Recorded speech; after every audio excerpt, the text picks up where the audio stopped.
फिर से plan fail, फिर से चौपट हो गया प्लान। एक बार फिर से छोरी और उसकी टोली को मुंह की खानी पड़ी।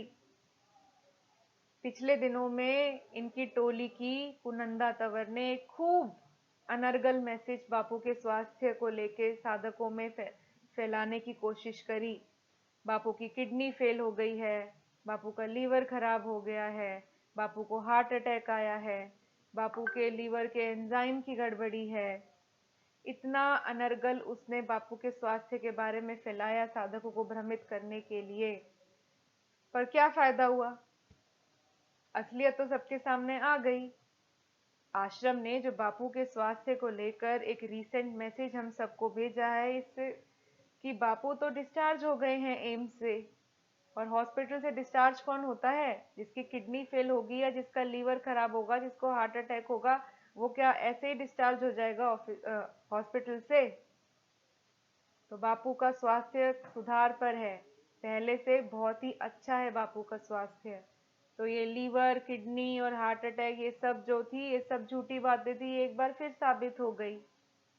पत्रकारों का तो काम ही झूठ फैलाना होता है। हम समझ सकते हैं कुनंदा तंवर, आप एक पत्रकार अपने आप को बताती हैं, भले ही आपकी कोई आइडेंटिटी नहीं है, आप एक फेक आइडेंटिटी हैं, पर अगर आप अपने आप को पत्रकार बताती हैं तो हम समझ सकते हैं कि पत्रकार तो झूठ ही खबरें फैलाते हैं पैसे बटोरने के लिए, जो आप खूब अच्छी तरह से कर रही हैं। आपकी टोली का वो डमडम, जिसका डमडम तो मैंने बहुत पहले ही बजा दिया है, वो भी साधकों के बीच में इस प्रकार के मैसेज भेजता रहता है साधकों को भ्रमित करने के लिए। इसको इंग्लिश में इमोशनल ब्लैकमेल कहते हैं। बापू का नाम लेके, बापू के स्वास्थ्य के बारे में बात करके ये लोग आश्रम वासियों, नीता अर्जुन को टारगेट करते हैं। जबकि मैंने अपने पहले भी वीडियोस में बताया है, मैं एक बार फिर बता देती हूँ, बापू ने स्पष्ट रूप से अपने संदेश में कहा है कि अर्जुन, नीता मेरी आज्ञा में चलते हैं। तो एक बार फिर इनका प्लान चौपट हो गया। ये लोग खुद ही बापू को हानि पहुंचाने की कोशिश करते हैं। पहले भी इन्होंने बापूजी को हानि पहुंचाने के लिए कुछ लोग अस्पताल में भेजे थे, जिनसे बापू ने मिलने से साफ मना कर दिया था। फिर छोरी एक तांत्रिक के पास गई थी बापू पे कुछ तंत्र विद्या करवाने, जिसको साफ मना कर दिया था उस तांत्रिक ने। फिर थक हार के ये लोग किसी और तांत्रिक के पास गए और बापू पे ये इन्होंने तंत्र विद्या करवाने की कोशिश की। पर ये भूल जाते हैं कि हमारे बापू भगवान हैं, वे महापुरुष हैं, ब्रह्म ज्ञानी संत हैं। प्रकृति भी जिनके कहने में चलती है।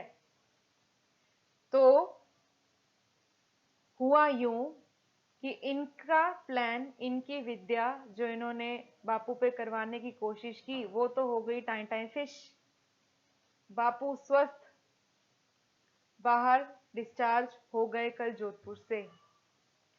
तो ये करते खुद हैं, हानि बापू को पहुंचाने की कोशिश ये करते हैं, पर इसकी ठीकरे ये आश्रम वासियों पर फोड़ते हैं। बापू ने अपने संदेश में कई बार कहा है, आश्रम वासी, गौ और सभी साधक जो दीक्षित हैं, समर्पित हैं, बापू की आज्ञा में चलते हैं, वो सब बापू के गुरु परिवार है। आश्रम वासियों के लिए बापू कहते हैं, कोई 10 साल से है, कोई 20 साल से है, कोई 30 साल से है, तन मन से सेवा करते हैं, धन है तो धन से सेवा करते हैं। तो जाहिर सी बात है, हम सच्चे शिष्य हैं तो हम अपने बापू की ही बात मानेंगे। और ये है गुरु विद्रोही, गुरुद्रोही। छोरी तो गुरु विद्रोही है ना, गुरुद्रोही है। और उसके चेले चपाटे जो उसके कहने में चलते हैं, वो तो सारा काम बापू के विरुद्ध करते हैं। और फिर पीछे से हानि पहुंचा के सामने साधकों को ये दिखाते हैं कि हम बापू के स्वास्थ्य को लेकर चिंतित हैं। तो ये तो इनका प्लान हमेशा रहता है, जो हर बार फेल होता है, इस बार भी फेल हुआ। जैसे कि मैंने पहले कहा है कि डमडम बहुत ही महाभारत के उदाहरण देता है। तो जी हाँ, अगर ये धर्म युद्ध है तो जीत हम सच्चे शिष्यों की ही होगी, क्योंकि भगवान कृष्ण, हमारे बापूजी हमारे साथ हैं, तुम ढोंगियों के साथ नहीं।